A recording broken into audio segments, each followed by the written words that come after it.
pretend the song is going. 1, 2, 1, 2, 3, 4.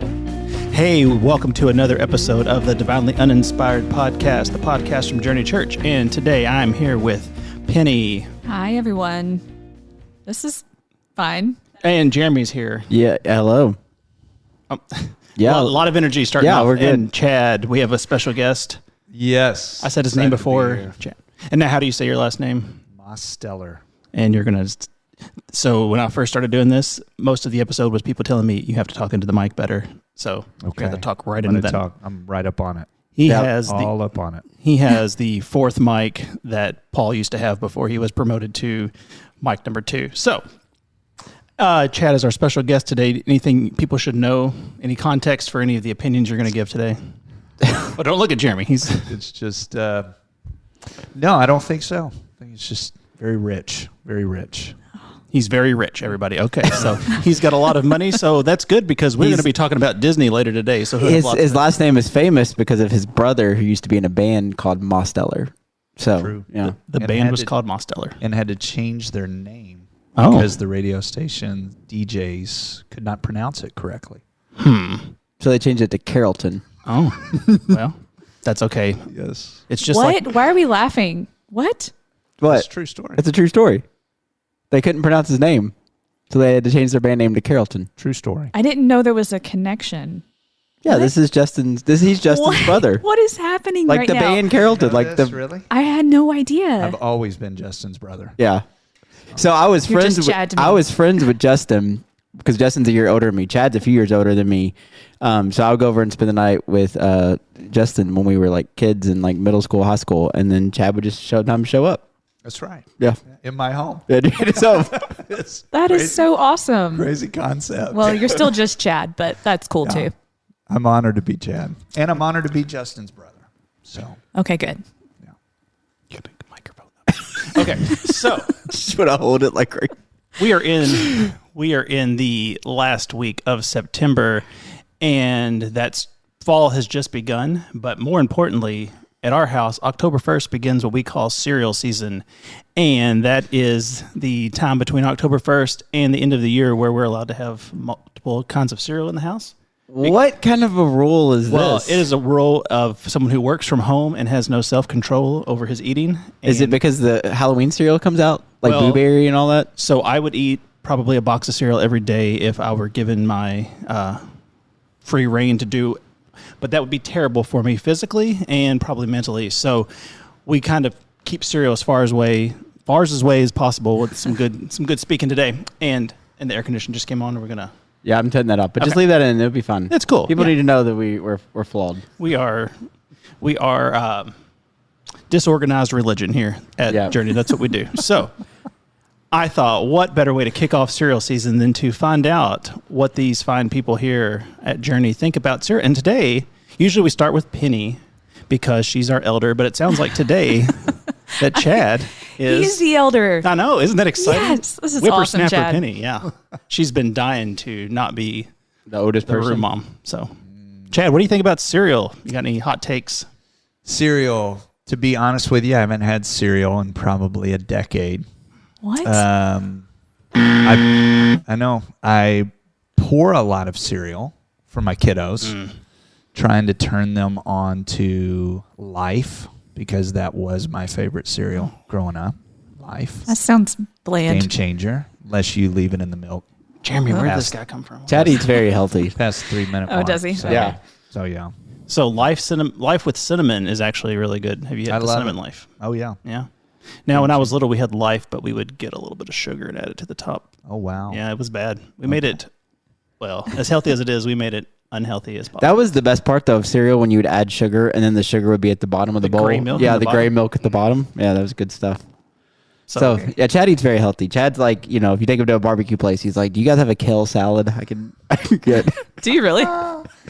I Yeah. have been prone to So eating that. do you have kids that generally eat pretty good? Like your kids eat pretty good? It's a debate over how many more bites do they have to eat. Oh. So, but Sarah, my wife, just celebrated 18 years. Okay, on Saturday. But She's very young to be your wife and have all those kids. Yeah, Yeah, it is. Oh, I'm sorry. How Amazing. I was making. It sounded like you said you celebrated that she's 18 on Saturday. Wow, this is a different podcast then. So, no, she's not 18. We've been married 18 Oh, that's years. nice. Okay. So yeah. But That was Saturday? Yeah, on Saturday. A happy anniversary. Yeah, thank you. Yeah. This is no longer the cereal show. This is the Happy Anniversary Chad Yeah. show. Well, I say that to say it's all context here. So we were at a restaurant and a salad was brought to the table and they took it to my wife and then she goes, "No, that's for him. I have the chicken and waffles." And that was just, that's real time. That's very true. Now, Now- there's a story behind that. I do like to be healthy, but I also get massive kidney stones. Yeah. So there's there's just certain foods I cannot eat. So we had to change the. Yeah, Paul, if you paid attention to Chad's sermons when he preaches, last time you were here, a couple times ago, you just had a massive kidney Yeah, stone. it's been several years by Yeah. the grace of God. So, And as Jeremy says, I don't pay any attention I to was it at all. kidding. Yes, I also have kidney stone affliction, so I understand it. Yeah. Okay. Now, I'm also apparently the only other person in this building who's ever had a salad because on Thursday nights I've been bringing a salad and people look at me like I'm no, some I kind love of- salads. They look so good. I come in here every time. I'm like, give me that salad. It's good. It's got like It's chicken and mushroom and lettuce. no, but it's got like hot sauce on the it. hot sauce instead of But see, dressing. that's So my good. thing. I love a salad, but my salads are basically a sandwich without the bun. Like there's a lot of meat, a lot of cheese, a lot of croutons. I mean, so kind of there is, yeah. I It love does good sound like a croutons. TikTok salad. that is the bun, and Yeah. if you have the croutons in the salad, so Yeah. I'm just saying you're in the wrong spot for a salad. But I understand, and I understand kidney stones, so Yeah. I don't understand the cereal. Well, see that I guess that's a good point then, because if I ate it year round, I'd be in big trouble. But do y'all watch? Have you seen Chef's Table Yeah. on Netflix? Yeah. no, So there's a baker Mhm. that she took the concept of cereal milk. So Yeah. and it's become the thing for her baking show. And I think there's another show on Netflix that Yeah. she hosts. So actually, I bought some cereal this morning to bring in case anybody wanted to sample any. Because to me, there's only one real cereal you should eat, and that's Cinnamon Toast Crunch. Every once in a while, Frosted Flakes, but mainly Cinnamon Toast Crunch. But when I was buying this, I noticed underneath the cereal now, there's bottles of cereal flavored milk. So there's like little like organic. no, these aren't. Well, that's probably organic. Yeah, These are grass, not. grass-fed milk. Yeah. In the, These are like literally like bottles of like almost like a you know those like Dean's Life like milk bottles. It's those, but they're flavored for like the whatever's left over after Cinnamon Toast Crunch or Cocoa Puffs or whatever. I bet it's that lady. It could be. I bet. I can't think of the name of her business, but I bet it's her. I only put sorghum on my cereal. Ooh, because I Sorghum heard- Festival's this weekend. I'm sad I'm going to miss it. What? Saturday night, No, the Fall Sorghum Fest and then Well, Sorghum Fall Fest. Fest, yes, is here, but Sorghum Festival is in Springfield. I mean, how much of a festival? Like, Yeah, is that okay, there gonna they be are. This is what I saw this morning.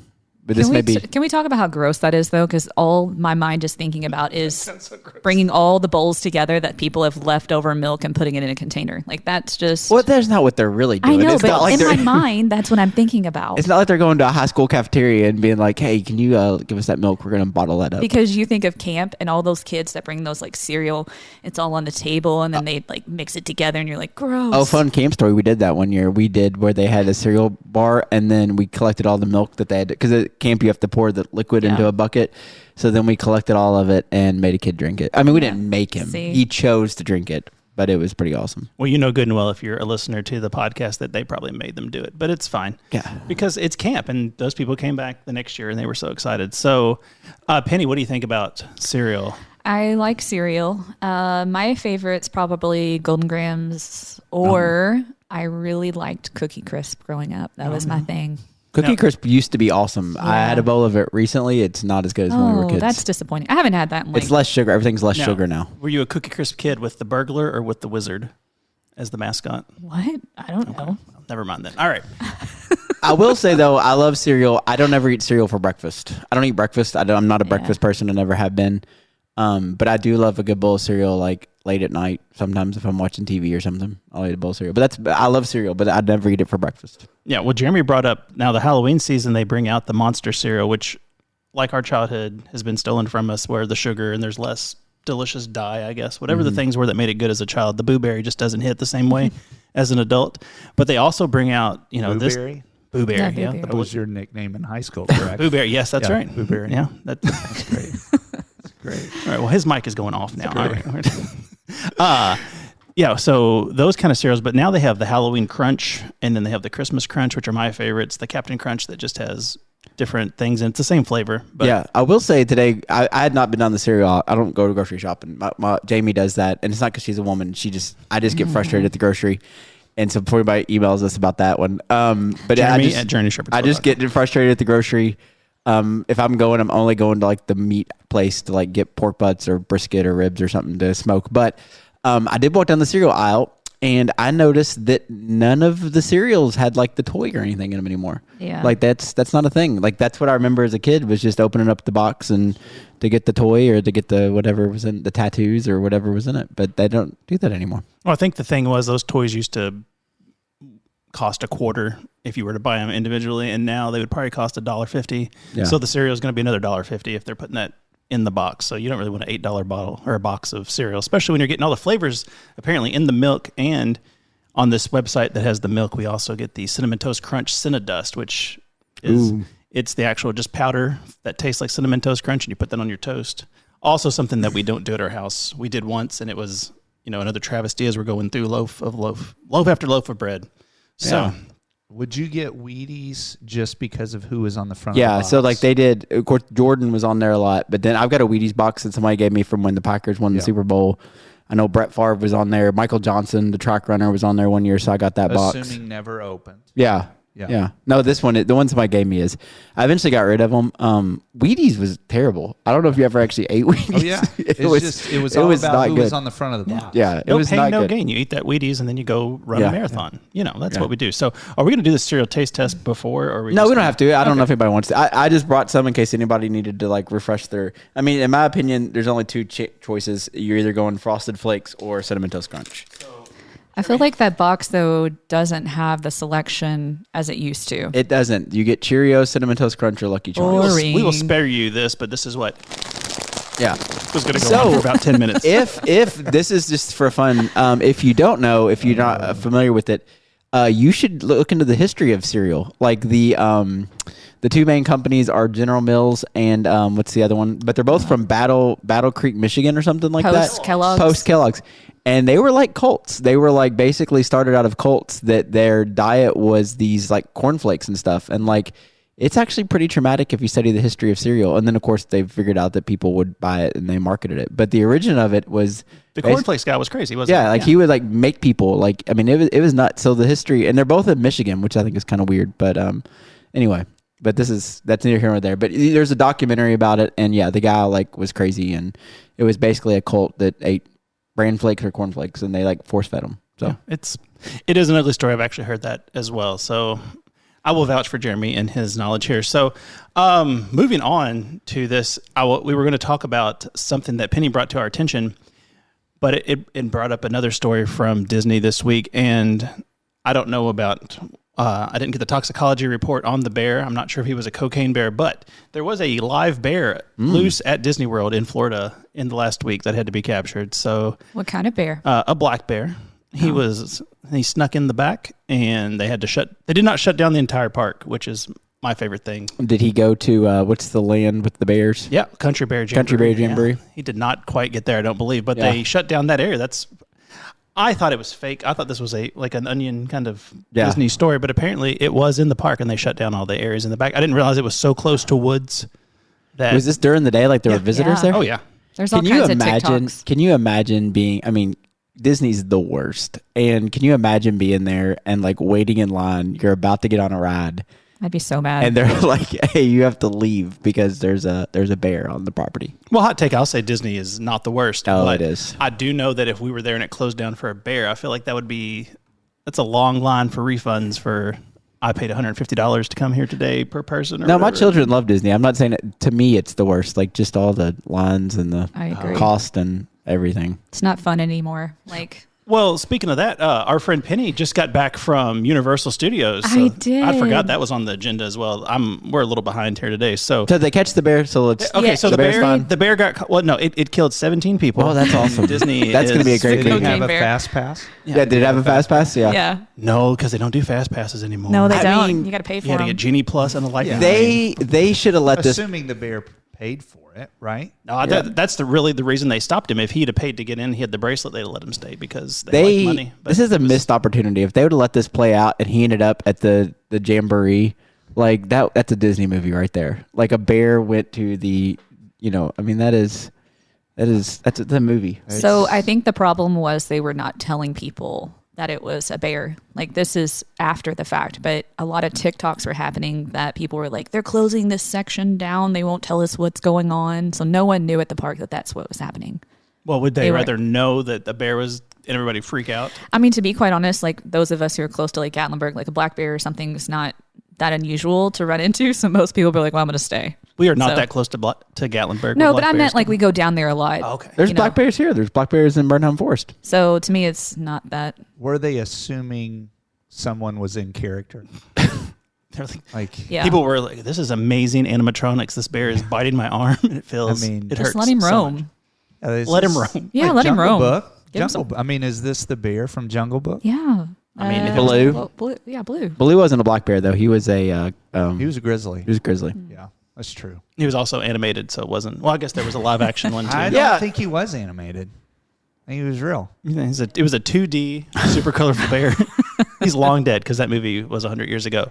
No, they just remade the it. new one. The They new just The one. new remade one it. was good. Bill Murray was Yeah, the Bill bear. Murray Oh, was you're right. Yeah. Yeah. It's A good one. three-legged. I love a three-legged bear walks into a bar. That's the link. The next link in. It's also set up for an excellent joke, but I don't know what the Yeah. punchline is. So, So Universal Studios. yeah, we skipped Any over this live one. animals? No live animals. How scared So were you? It was really fun. So it was our anniversary, like it was our 17 years. Come on. In September 9th, and we were like, hey, we were going to go down there just for the weekend, just Universal, because it's Halloween with no horror kids, right? nights. Yeah, no kids. So it's just us. Universal Studios is really awesome during Halloween. They like put on a production. It's called HHN. This was their 30th year.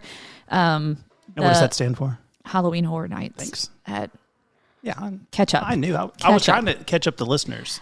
So basically, they do all of the big name stuff. They do Stranger Things, they do The Last of Us, they do The Exorcist, they do Chucky, they do all of them. And it's like Halloween walkthroughs that are production, like something you would see in a movie or something you would see on a TV show. It was awesome. We stayed out till 2:30 in the morning because you had to wait in line. We waited to get into The Last of Us. It took us 2 hours to get through it.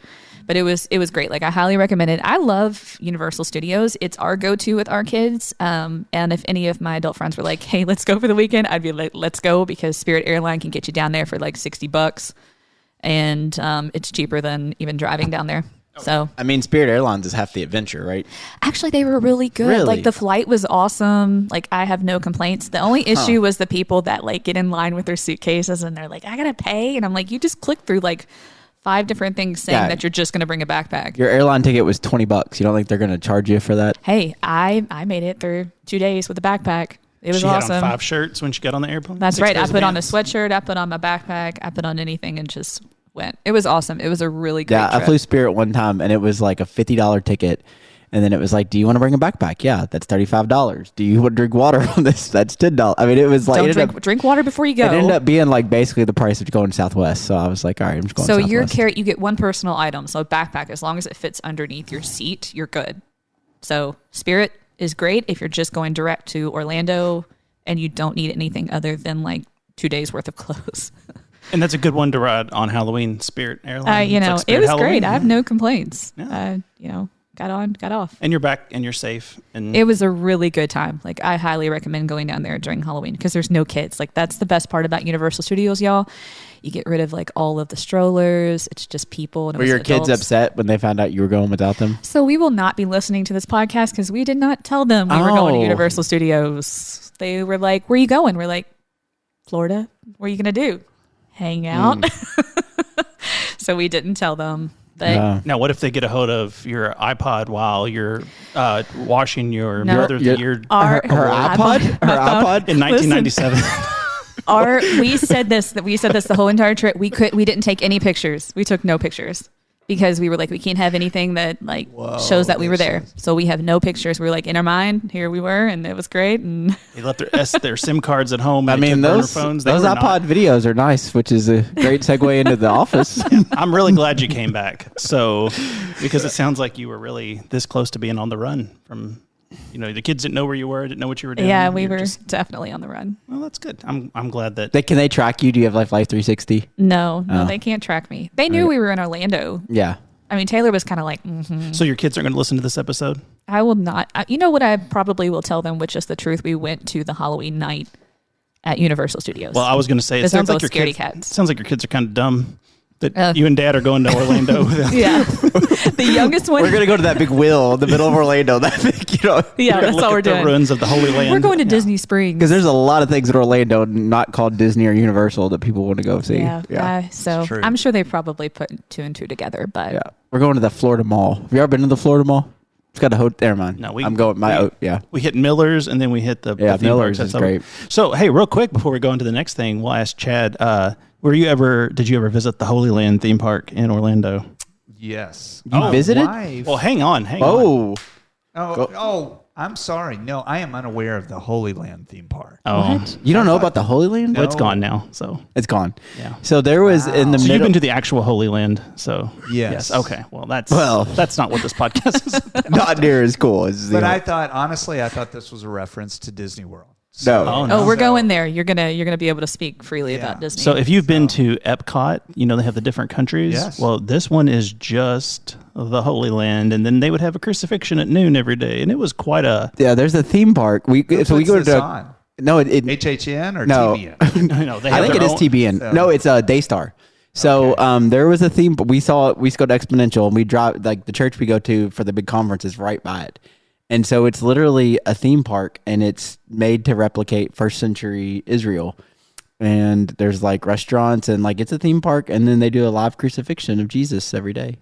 It's now, believe it or not, it didn't last. Not enough. It was around for decades though, because my grandmother would always ask when we would go in there, "Well, are you going to go check that out?" No, Was it we're well not. done? No, I would gonna say no. No. I don't know. There's I've never been. There's only so many times you can crucify someone realistically. I'd imagine at noon before they. So wait, I missed the conversation. So have you been? Interesting. No, we drove by several times. But that sounds terrible. It's actually abandoned now. I So have never heard this. Yeah, it's They didn't do good marketing. It sounds like so. Are they in character the whole time? it's made to look like the Roman Colosseum. Wow. All right. Well, I believe they were in character the whole time. Yes, because it kind of ruins the feel. You know what? We were having a conversation about this when we went is to amazing. Exponential last year. Jeremy was like, "That building was part of it." Yeah, that right there. Yeah. Yeah, it's the Colosseum. He is risen. Yep. Wow. Holy cow. But yeah, it lasted for a good minute. Holy cow was an excellent underrated joke. The, with the Holy Land. That was good. They had one of those log flume rods, but it was in a tub and you got baptized. No, you are lying. No, I'm being serious. You got. No, I thought you were going to say it was in the shape of a cross. That would be been? no. Yeah, actually, no, that's not true. I have been in the parking lot.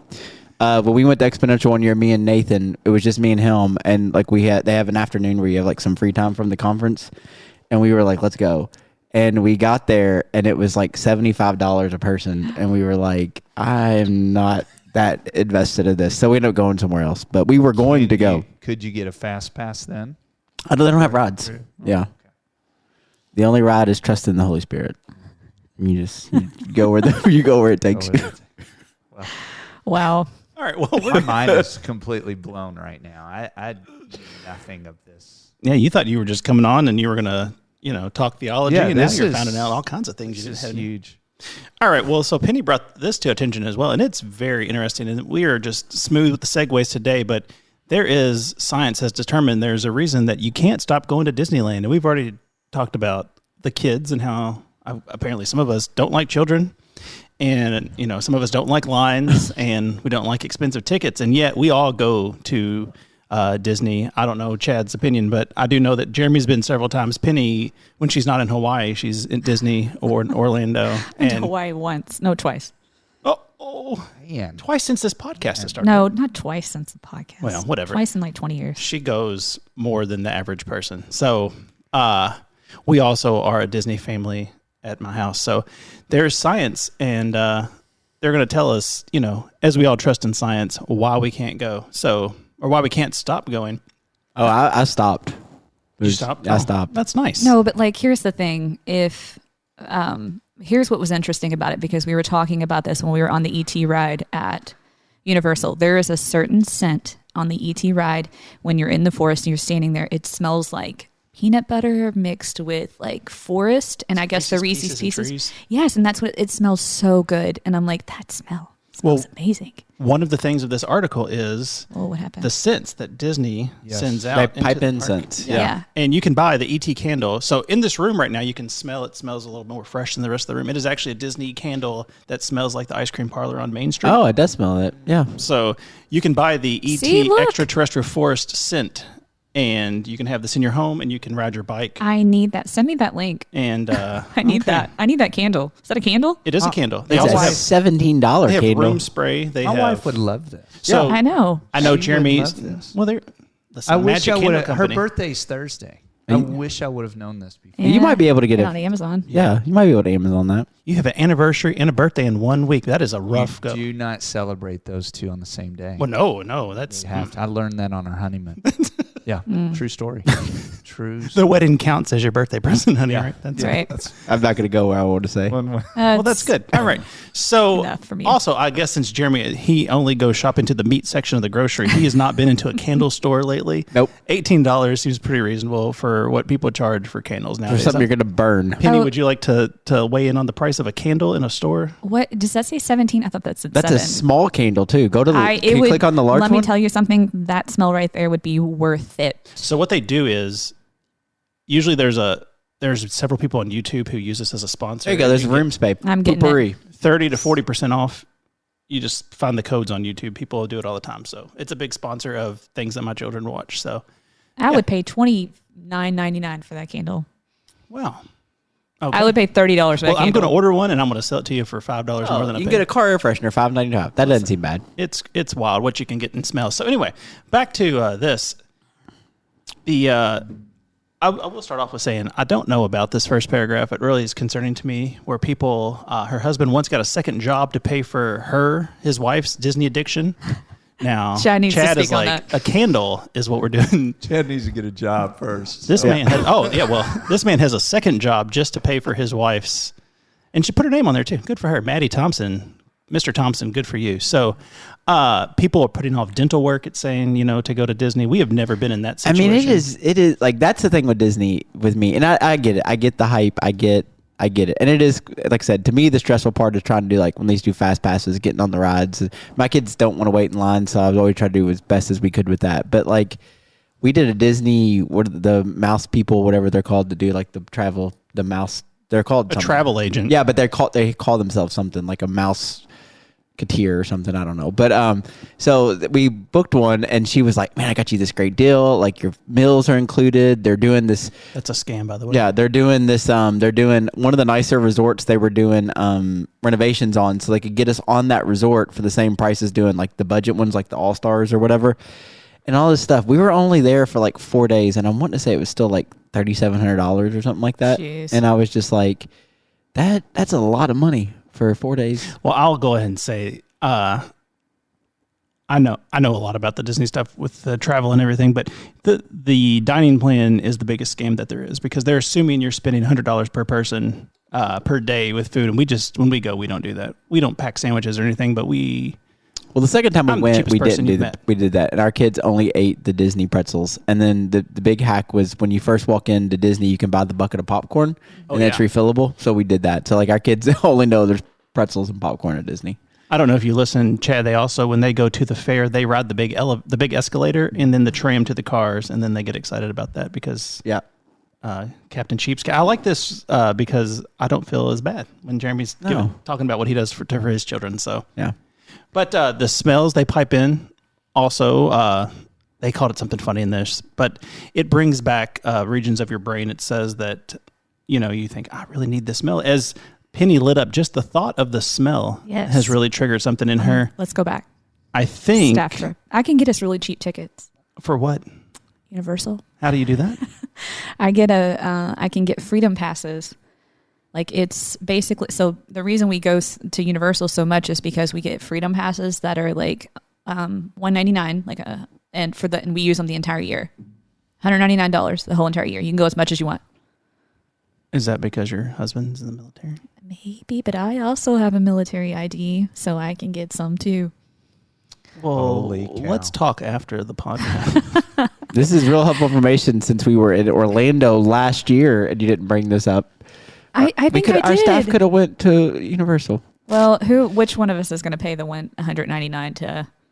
I mean, I would have, but Yeah. I would have. okay. Well, now we know. But this is wait. So hang on, real quick. Problem This is, you also have to go with me. Is You this cannot go without me. problem. Come on. That's just drag me on your family vacation with you. Okay. Well, so is that $199 for a year or per day at the park? No, the whole entire year. Well, then yeah. Okay. So if you go, I do know with Disney, we know people that live down there. Like if you are an in-state resident and you buy like the season pass, it's actually not terrible. It's like just people that, like, if you're going to go twice a year, it's actually cheaper just to buy the season pass than to go. Yep. I will say my wife could be in this article. Really? Yeah. She loves Disney. So she's in the process of becoming a Disney travel agent. They're called something. Find out what they're called. And It's different. Companies could call them different things. I Yeah, believe. that's true. So That's true. We were working on names for her when she, but she's working for a company. So Yeah. and they get like free trips and stuff too. Like once they you will become do a some of that. She's, like I said, she's literally fresh into this. But I will say this: my wife is 15 minutes behind everything. I love her, but the only thing is when we went to Disney, she was a drill sergeant, and we were 15 minutes early to everything. Yes. It's amazing. From beginning, we opened and closed the park, and but it's got some redemption in it. Like this was really something for me to see my wife tear up at the opening ceremony. And so, on Main Street there. yeah, Yeah. it was amazing. So why does she crave it? Like, why does she want to go so much? Does she like the smell? It was just, I think she loves everything. She is a researcher, so she researched everything. So there was absolute freedom when we went into the park because she had done so much planning. And does she have a lot of friends that go to Disney? Yeah, she has some friends that go, but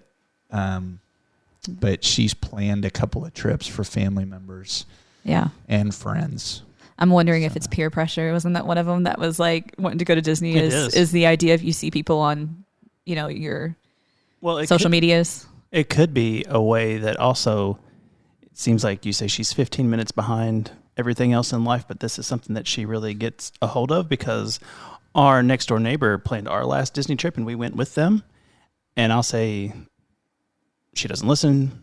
She might be 15 minutes behind. They've got 3 kids in the house. They're homeschooling. There's always just something going on. They're just kind of all over the place. But like you said, that trip, we were just we rode everything in a week. Like we did every single activity that you'd ever want to do, and we were so exhausted. We're like, well, that was not a vacation. That was a trip. I think maybe this is a good question you guys can answer. I mean, we have been to Disney a few times, and our kids, they did love it. But, like, it almost feels like with you go, not only because of the cost, but there's a pressure this has to be amazing. Like, you know what I'm saying? Like, we're at Disney. Yeah, there's an expectation. And it almost, like, sometimes works against it because, like, the kids are melting down. They want to, like, stop. And we're like, no, we're going till this park closes. And it's almost like, I remember the tram ride to and from, actually, usually on the way back from the park to the resort. I mean, every kid's melting down because, like, every parent pushed them, I felt like, a little bit too far. But there is that pressure, like, you have to make this amazing. I think part of the reason you have to make it amazing is, like you said, you were there for 4 days and it was $3,700 plus your travel to get down there. And there's nothing like doing something for your children that you think is amazing, and then they look at you like, all right, well, what's next? Yeah. We did. Can we go to Target? Well, we did. That's what came up. Can we go to Target tonight? We did an activity it seemed like every other day this summer just to keep busy. And then they asked my youngest what her favorite thing was for the summer to tell at school. And she told a story of something that happened last year that she wasn't even at. She had just heard secondhand. And I was like, did we not do everything? I mean, just constantly just running around and doing stuff. So yeah, I could see where you're like, well, this cost $5,000. You better be smiling because you don't understand. We thankfully never had the meltdown. We did go with family, extended family. And I think my brother-in-law was in fetal position, sucking on his thumb at one point. And that was the only time. That was the only time we had a meltdown. The question I have for you, Chad, because I've known you for a long time, and I think I know the answer, but did you wear the shirts? I did not. Okay. What? I You figured didn't? you did not. No, I You did got to wear at not. least one. Not by choice. I did wear the ears for a picture Yeah. Okay. on a Yankees cap, but no, we didn't do the T-shirt thing. Yeah. My wife did I'm it. thankful. Yeah. My wife is not wired that way, even though. Yeah, my wife did it for one day. She knew she was only going to get one day out of me. Yeah. And so she was like, if you'll wear it the first day. Was it matching shirts you wore? Oh, yeah, there's pictures. Oh, I mean, thought you meant like actual. No, like like the Disney. you know how everybody makes the matching like first trip to Disney, you know, or like that type of thing. So it was we did that for one day. Bippity boppity broke. Yeah. Well, probably the best shirt Yeah. I've seen. So So we did that for one day because she knew she wasn't going to get me in 3 days of those shirts. Yeah. So I team played for one day. Well, that's nice that you played along as the dad for one day at Yeah. Disney. Now, what we do for T-shirts is there's a website that we buy them beforehand because, again, very cheap, and we just buy ones that you can't buy in the park. So that, bootleg. well, I mean, bootleg for essentially, I'm wearing Blueberry. one right now underneath this thing. You don't wear them around. I mean, if I was wearing this on an average day, this is not something I'd wear out of the house.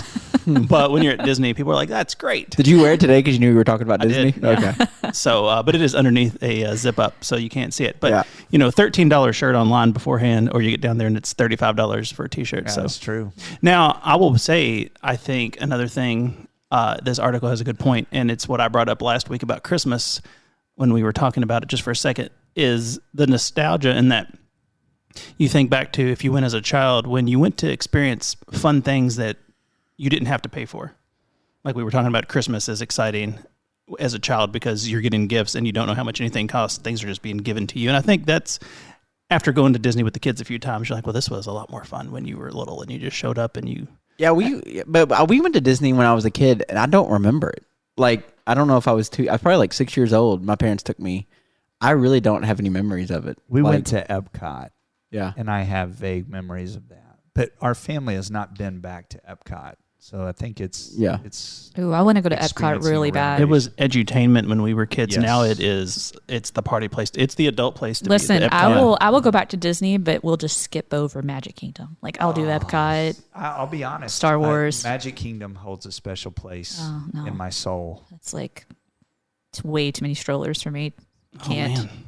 I'm sorry. You go drink around the world and then go to Magic Kingdom No. so you can scooch those So people away. Epcot now has the Guardians of the Galaxy. They have that there. They have the Soarin'. They have a lot of really great stuff there We compared to. We went during their Taste of the World thing. And they We've had like been there. tents set up, Mhm. and that was actually pretty cool. Like there were like little booths you could just stop at and get like just a sample of Eat, food from yeah. everything. It was pretty good. It was You awesome. get 3 bites of something from Africa for $15. It's pretty exciting. Yeah. You go on and $15. No, you bought a yeah, you got to pass. a pass, and you could just sample things. It was pretty good. Yeah. Well, they kind of turned to festivals when they didn't have anything else really going on at the park. It was kind of a mess for a while. So now either there's food and wine or there's art. There's something going on all the time. But enough about that right now. We were going to go right into the meat of the podcast now, but we're pretty far into this episode, so we're not going to brush. I think we'll leave this office thing for next time. It's just Yeah, so we'll sad. save that So, for next time. all these things to say, we have mixed feelings on theme parks and Disney World and things like that. But there's one thing that's undeniable, and it's that when you're there, people are there. Like they are just packed. Even, I mean, when COVID shut down Disney World for 3 or 4 months, people were just at the door waiting for it to come back in, and it was, shoulder to shoulder the second it was allowed. And it's because people are craving entertainment. But whenever our church shut down for a few months during COVID and we opened the doors, they were not shoulder to shoulder coming back. So, what do you think about church needing to be entertaining as well as educational? And we'll let's look at Jeremy first. I don't think entertaining is the right word for this. I do think church should be engaging, I think that is where historically a lot of churches, and even moments in Christianity, have not been great, is that it's not engaging to the people. And not just, and I think too, it's a loaded question because, I think when you think church, are we talking about church as far as like the people and like the assembly of people, or when we say church, are we just talking about Sunday mornings? Like, does that make sense? I think when most people say church, they say we're going to church, they're thinking of Sunday morning. And, well, yeah, when I brought this point up, I was thinking more of like when you're getting up and as a kid and I had to be dragged, it's like, well, we're going to church. Oh, well, we're going to Disney World. Yay. Yeah. But, people did not want to, people being me, did not want to get up on a Sunday and go in and listen, because that's, to me as a child, then that's what Jesus was. That's what Christianity was. It was, well, we're getting up on Sunday and we're putting on uncomfortable clothes and we're going to sit and listen to someone bore me for an hour. And that's not great. Yeah, I think, and Chad could feel free to speak into this. I think that the start of church, I think where we've gone off the rails a little bit, but I understand the importance of it, is that church now, when you think of church, you think of sermon and worship. Like, that's what you think of. That's not really how the original church operated. Like, that wasn't necessarily, now it's become the focus of it. Like, so for example, the reason we were bored at church when we were kids is, especially if we, like, in my church, like we talk about like kids church. Like, kids church is a relatively new phenomenon. Like, that's not that old. Youth group's not that old within the last 50 years. So, even growing up, me and Chad both grew up, well, I don't think you were there when I was like a kid, but at Okolona, I remember as a kid, if we didn't have kids church that Sunday, we'd have to go in the adult service. And it's like, sermons can be boring, especially when you're a kid. So that's that, like, you get that feeling of it. But even now as an adult, I'm not gonna lie, I've been to church services where I'm like, this is pretty boring. Like, this is not engaging. But I think that's part of the problem, is when we think of church, we think primarily of the sermon. Did I like the sermon? Was it funny? Did I learn anything? And then the worship, I think the other side of that is, there's, weeks where they don't do the songs I like, or it's not the style I like, or like if you're here, sometimes we have rotating worship leaders. And so, I like it when this person leads. I don't like it when this person leads. So, I get that idea behind it, but I think that's also partially, we've made it about those two things versus about much more than it could actually be. And I think those things are important. Obviously I make a living off of part of that, but I think engaging is a better word than entertaining us, that it should be engaging to us. Well, the article that I found when I was looking into it that I really liked, just the headline of it is what really struck me, and is my thought on it is, from Christianity Today, that the church does not exist to entertain us or to bore us. So there's like a line between, bringing people in and being engaging and putting people to sleep. But there's not, Chad, we talked a few weeks ago about the various things that Christian entertainment offered us as kids to, get us excited about church, like the Power Team. Are you familiar with the Power Team? I am. My son, my youngest, my 7-year-old, still has my shirt of the Power Team. Nice. That's amazing. When I went. Yeah. Yeah. Well, see, there you go. And they've been gone for quite a while. So that shirt, you might want to look that on eBay. Don't let him tear that up. I think most of them use steroids. Yeah. So What? Well, and there were tricks. Like, I actually, I'm not trying to be like, this is I'm not trying to be like, I know how to rip the phone book in half. They'll teach you how to do it. Yeah, but can you fold a frying pan? No, I can't do Yeah, that. well, then but, get out yeah, of but I here. think most of them are on steroids. And get on there. Well, yeah, that's how you look that way. Except for Chad, the kale salad. If you can't see him right now, he has no shirt on right now, and his abs are oiled for the show. Because when you look like that, you have to show it off no matter what. But we're not doing video of the show. Mickey ears. Yeah, with Mickey ears. It's quite a scene. Yeah. So what do you think about church as you've been here for a while? And he's actually preaching here and there at Journey. What do you think about entertainment as far as church? I like Jeremy's usage of engagement. I think that's correct. I would be really interested to see if post-pandemic, how many churches have really leaned more into the entertainment because people were watching so many screens. So I think the word of 2020 for a lot of churches was pivot, and sadly, I think more and more churches were pivoting towards entertainment and away from more formation. So, but I do think this article, I have not read this article that you're referencing, but I think of the kid, when Paul's preaching, I think it was, when Paul's preaching in Acts and he falls asleep. He's bored. And, Yeah. And so what do you do with that? I think there's some level of, of boredom that can come when you're the disciplines and the practices. And I think for what church, I think you bring up a good point. I think churches that treat Sunday like game day, I think is problematic. Because it is like, we made the reference of the power team, but, they are doing this on the side, which is, not terribly different from what would have been the WWF during that time, now WWE. And I think we've lost sight of the church creating culture versus being shaped and formed by the culture that we're in. And so if we're speaking of church here in North America, I do think we run the risk of leaning more towards entertainment to get consumers in the door. Well, you said a real good point there about trying to get people back in post-pandemic and get more eyes on it from like a business side of like social media, like what I do, the streaming stuff here, but it's what I do in my regular life. Like people, they get obsessed with the numbers they see as far as like, well, I posted this video to Facebook and it got, this many likes, and then it went on TikTok and it got 1 million views. But those people aren't consumers. And it's something that we try to tell people when they get a hit video or they get something like that.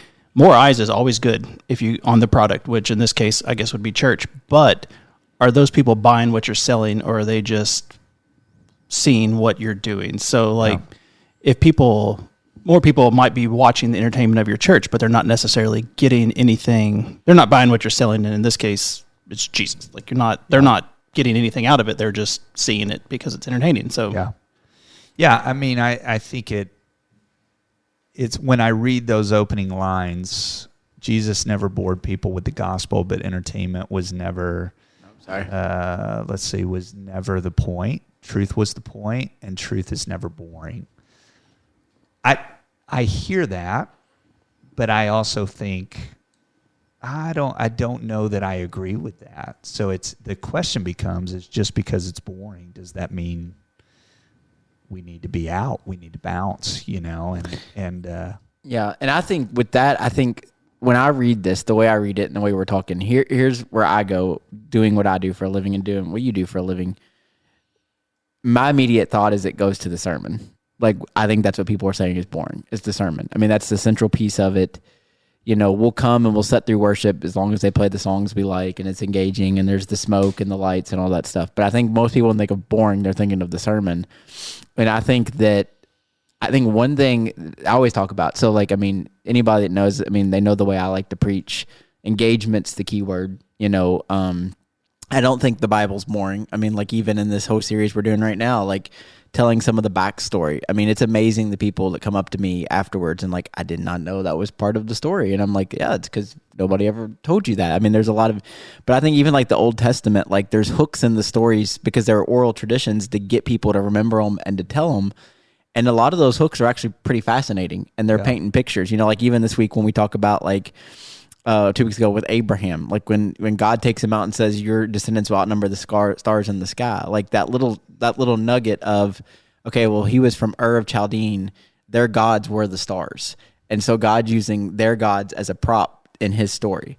Well, that's that's engaged, and and I think too, even with Jesus, when Jesus talks, he says shocking things that we miss when we read it, and I think a lot of guys don't preach it the way that he intended it, to tell people, no, what he just said is actually super controversial. You just read it in your context, you don't get it.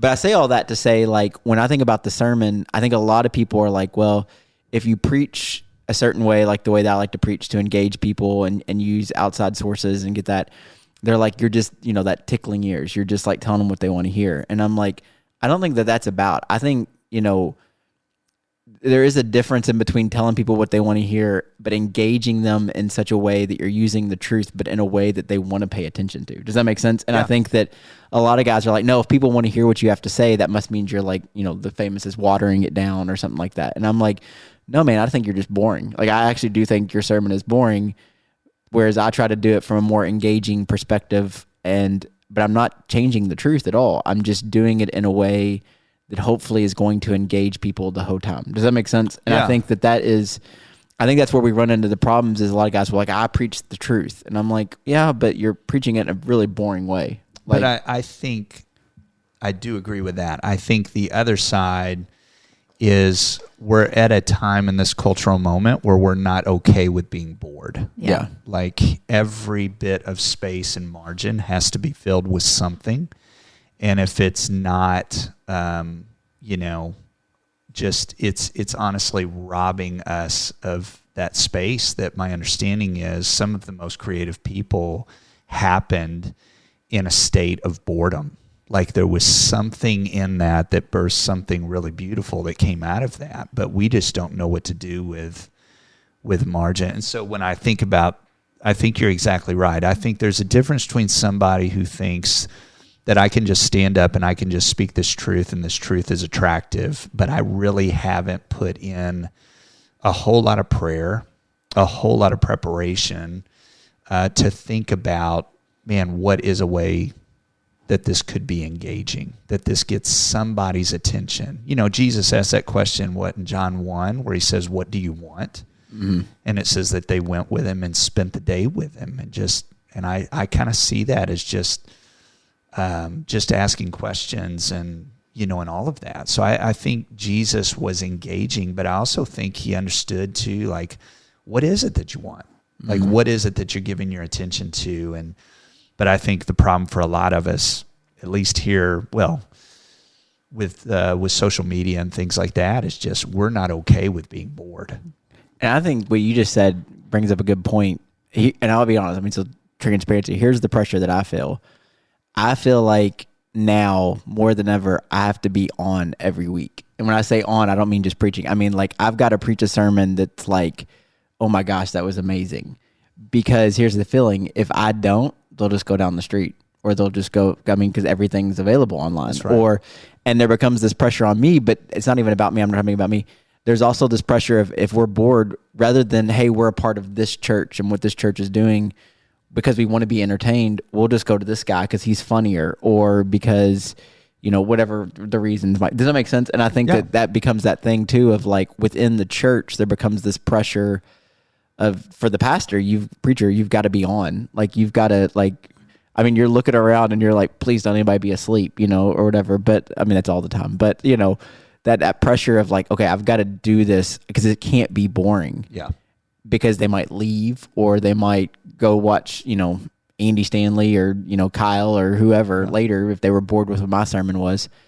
But that also speaks in that thing of like that pressure for the church. Like it's got to be more than just the sermon and the worship. Like that's right. You can't, but I think that's the thing is because there's so many options, not just with, but everything. Like you said, people don't like to be bored. No. So they bounce, and it's like, no, you need to be committed to this. Even if there's a week. There's weeks where I walk off the stage. It happened Thursday. I changed up almost my whole sermon between Thursday and Sunday because I walked off on Thursday and I sat there and I was going, I don't like that. Like I put all this time and prep into it, but then when it came out, I was like, I don't really like that. And so I changed it. But like, that's that pressure. And then that feeling of like, are people going to leave and go somewhere else or check something else out if they feel bored versus, we work through that or I don't know. So does that make sense? And the sad reality is possibly. Yeah. It just, Eugene Peterson's a hero. I know, for me, but if you were to listen to Eugene Peterson preach, you would probably describe him as being somewhat boring, but you listen to the content. So many of us have experienced the fruit of his writing and, his imagination. But if you were to do some time-lapse video over his life, the waking up in the early morning and reading the Psalms, and we would look at some of these things. I think we as a church have done some of that too, where we've thrown out a lot of these disciplines and practices or sacraments out of concern of them being boring, and it's like we throw the baby out with the bathwater. And so historically, these disciplines have been a part of the church for 2,000 plus years. And, so I think it is that fine line, Jeremy, of like, I think we do feel that pressure to entertain or to edutain, if you will. But I think it's also like not everything is contingent on game day Sunday. Mm-hmm. It's who are we throughout the week. Yeah. And sadly, I will say this. I think some of the fallen leaders that we've sadly found, in the church, I'm concerned we're leaning more into the entertainment, more into the clicks, and had maybe lost the intimacy with the Lord out of the pressure. Everyone has a responsibility, but I think some of it was the pressure to gain a click, that someone would be engaged. And I think that pressure over time, you lose sight of accountability. You lose sight of intimacy. You lose sight of the why that you're in this position. And so that it's not just for the speaking, but it's and we've been entrusted with this word that promises to not return void. What do I do with that? And how is that word integrating, itself throughout my entire life, and that's a big deal. Yeah. Well, Jeremy was saying that church, it seems like it's the sermon and the worship as the two main components. So that was the thoughts on like the sermon portion of it being boring and versus entertaining. Penny, can you shine any light on the worship portion being the musician of the group here? I think that engagement is a well-used term. I mean, teachers use that too. There has to be some sort of engagement in things. Now, that was going to be a question I was going to have for both of them, for Chad and for Jeremy. Like, we're talking big name churches. Let's say they do a production for Christmas Day. Like, that's just what they do. Their church service is more high tech. There's videos. Is there a boundary for the churches that do have the money, do have the funding to be able to do that? I mean, their intentions are like, right? I mean, it's just where is that boundary? Like, is too much too much? Well, you're the mega church resident. Why don't you handle that question? That's a great question.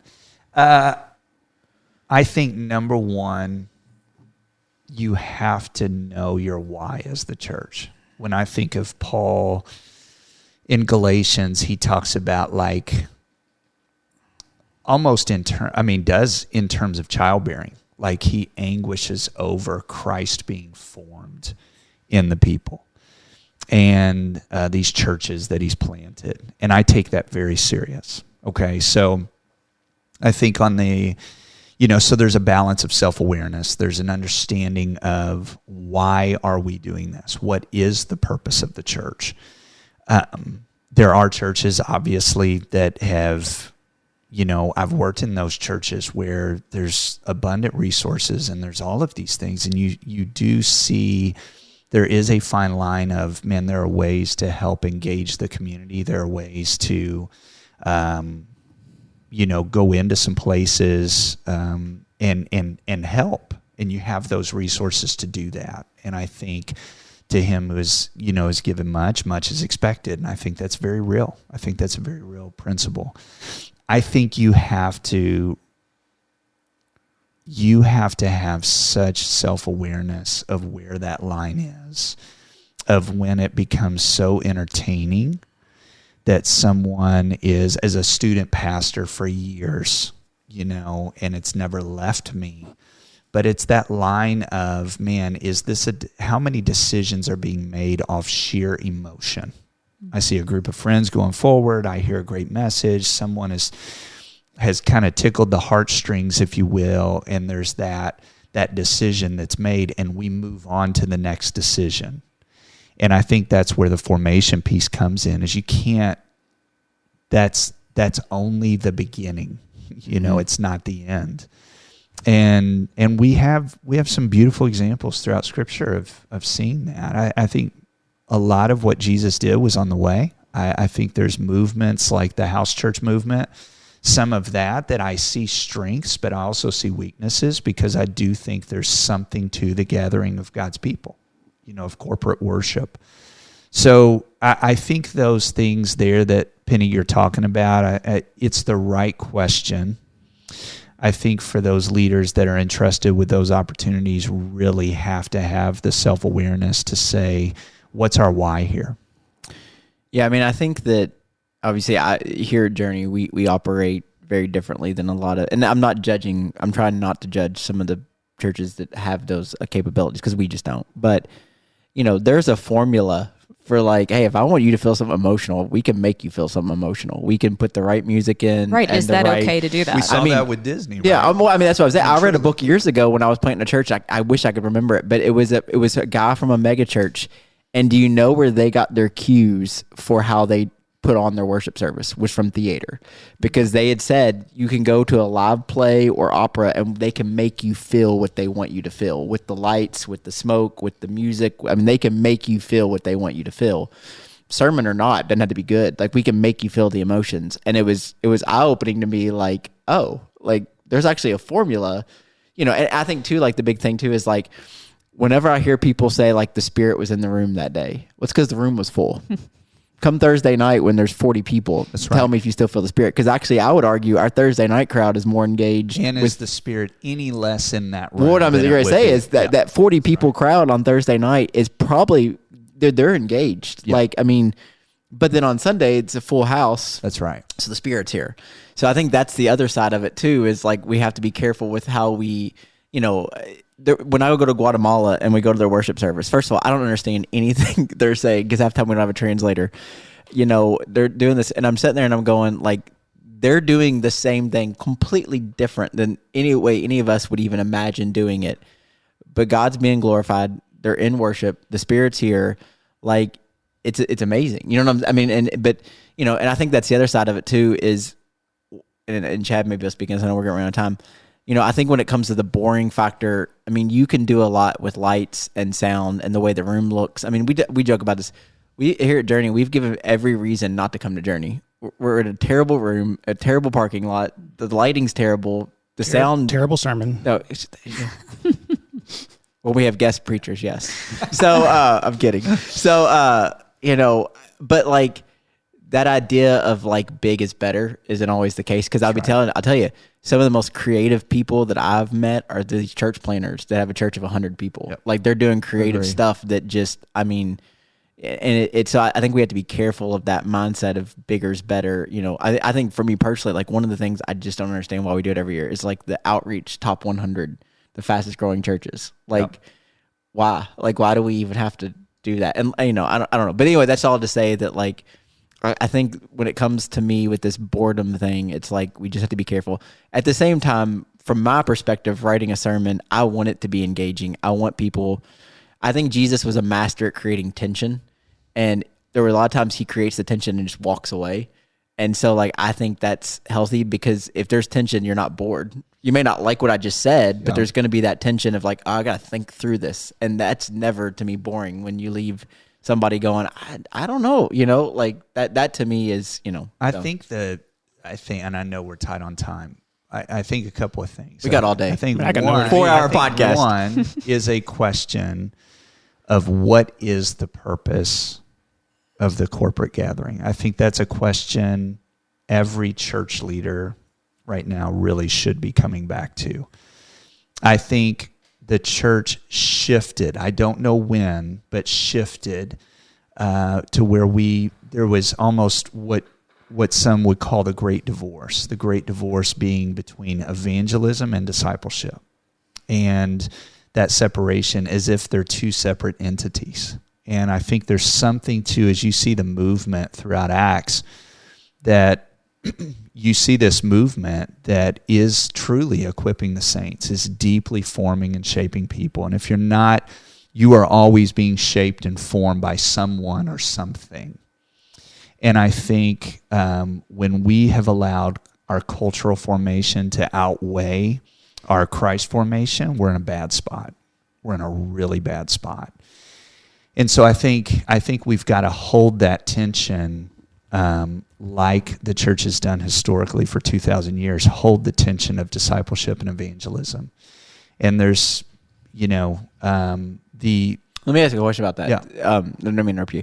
So, with that though, the question I think would be also, growing up, we weren't heavily influenced by outside sources. So church, even though it might only been an hour a week, might be one of the strongest voices that you're hearing, right? And because you're in your work, your school, you're doing that, you watch TV, but now because of this, I'm culturally being influenced 24/7. You know what I'm saying? Like, I might give an hour to a sermon, even if it's the best sermon ever, but then I'm giving 12 hours to TikTok that week, or Instagram, or whatever. Or your podcast. Or a podcast, yeah. So how do you, and I don't know, you don't have the answer, but that's the question, is how do we, when you say what's the point of the Sunday morning gatherings, it used to be to inform and influence people, to make decisions for Christ, to grow them, but now, even if you're doing a great discipleship program, you're maybe getting 1 to 2 hours of influence throughout the week. Now, obviously, we're banking on people with prayer time, reading their Bibles, that individual, like we've talked about, quiet time's a word I hate to use, but yeah, that's what we're talking about. But I don't know. People are doing this now. They're just Stanley Hauerwas was a professor at Duke Divinity, but he said something interesting. He said there's a level of coming into a corporate gathering where you do need a translator, where you don't, because you're not converted yet, you don't understand the language. And I think there's a lot of truth in that. I think there should be a level of it's kind of like if I come into the Willis household, there's natural rhythms, there's things that your family does that my family does not. And there's a level of pulling me off to the side and say, hey, we're about to do something. This is what we do, or this is our bedtime routine, or this is what we do around the table. I think church is that way too. I think we cannot get away from our primary job is to see Christ formed in people. That's our primary job. And so with that said, is evangelism a part of that? Absolutely, evangelism is a part of that. But there's a level throughout the week of because we have been entrusted with this good news of his kingdom, and that every kingdom has a king. And, we are encountering people, and we want people to encounter Christ. But I do think there's a level on Sunday morning akin to me coming into the Willis household, that someone is coming into the Journey household that may not understand, and they need a penny, or they need someone to help translate what it is they're experiencing. Yeah. I think of AA, like going into an AA, you would say, man, this is a cold, boring environment, but it is so deeply meaningful to the people that are in that room. And when you see that type of confession, and when you see them unified, around this story that really brings them together, there is something to be said there of the disciplines that are in place that ultimately the hope is lead to transformation. And there's a level of being a spectator, but there's also a level of being a participant in that. And I think again, it's a metaphor, but in a way, that's church. Yeah, that's church. Well, as a guest here, let me ask you, put you on the spot one more time. So we've considered this question as the church on a Sunday or Thursday. Like, what, as far as it being entertaining to help us, or is it more entertaining, or should it be something to help us? So a lot of the people I work for are like fitness, they're gym owners, and they have a concept they call the other 167, the other 165. There's 168 hours in a week, and they assume you're at the gym 3 hours a week with their plans. And while you're there, they want, while they're at their workout and you're leading, they need help. They need you to lead them through it. It needs to be engaging for you to, get through your workout.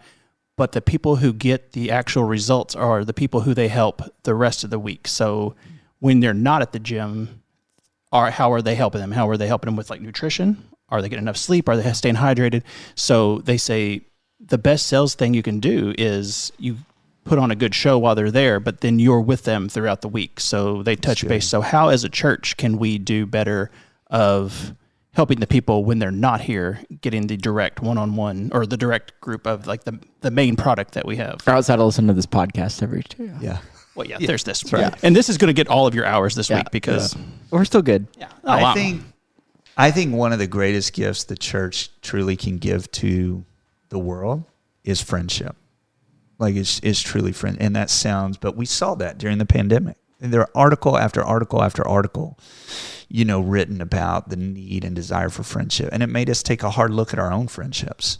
And I think there's inner circle, outer circle friendships. And so when I think about that, that's is a great metaphor. Is you see this and the need for. I think we're in a hyper individualized culture, and so because of that, I think we do think just coming to Sunday morning, hearing my sermon, doing a run, hearing my podcast pastor, all of these things, and again, we're just not taking a time to pause. But it does. I've heard this, the African proverb, it takes a village to raise a child, it takes a church to raise a Christian.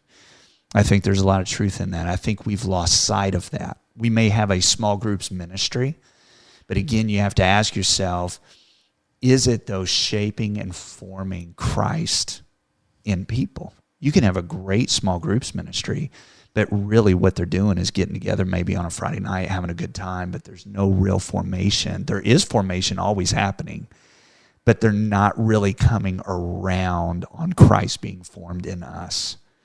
And to that article, coming back full circle, does that have to be boring? No, it doesn't. But I'll be honest, I've met a lot of really boring followers of Jesus that I don't know that I would want to spend time with. That does not mean, though, I need to be entertained all the time. Mm-hmm. And I don't think it means that some truth is not boring. I think we need to be okay with boring. And so, but I think you're exactly right. I think that's what we're trying to say here is that it's not just about what happens on Sunday morning in that corporate space, that if we are not offering friendship to the person next to us, to the person behind us, to the person that may not have been walking this faith journey for very long, or long at all. Yeah. Well, that's just not the way of Jesus. Yeah, I think one thought you already hit on it, but I think, the AA thing, like I've been to a couple AA meetings, not because I needed AA, but just to experience it. Absolutely. And I think the cool thing about what you're saying there is when you walk into AA, you hear good news, you see good news because you see people that are further along than you. There creates that bond of friendship. We're all in this together. Like in some ways, that's what the church needs. Like, because I think a lot of the reason people get bored with church is because you just talked about good news. It's good news, but we've made it sound like it's not. Absolutely. And not only just through the words we say, but through the way we actually act towards each other and all that. But like you see good news, you hear good news, you see people that are further along than you that makes you believe that that's possible for me. And then you have that connection of with sponsors and friends and people actually walking that journey with you. So yeah, maybe we should learn a little bit more from AA and then church won't be boring. I think there's a lot to be said there. Well, I'm going to wake Penny up. I think she was bored. I was listening. I'm just kidding, Penny. I know. She was planning her next Disney vacation. We were I was intrigued. behind Universal Studios. In her mind, she's always in Hawaii. So are there any closing thoughts that we have on that? That was another great, I think, wrap up to the show. So. Yeah. No, I think we're good. If you listen to this before the weekend, Chad's here. Nathan's back leading worship this week. So knock on wood. They got he's back. He's good. Yeah. Nice. Okay. So so it should be a great weekend here at Journey, Thursdays and Sundays. So you want to be here? Come be entertained. Yeah, come be entertained. Yeah. Well, Chad, I'm going to purposefully be very boring. Chad showed me his outfit he's wearing Sunday. You guys want to be here? It's a tank top. Yeah. And some short shorts to show off the quads. So it's good. Yeah, come be entertained. Well, I really, Chad, thank you for being a guest on this and putting up with this. And thank you for the new drop we're going to have of sometimes it's okay to be bored. And that's what we're going to play over the intro every week of the podcast. So just in case people get tired of us. So thanks again for listening. And we will catch you next time on the Divinely Uninspired Podcast.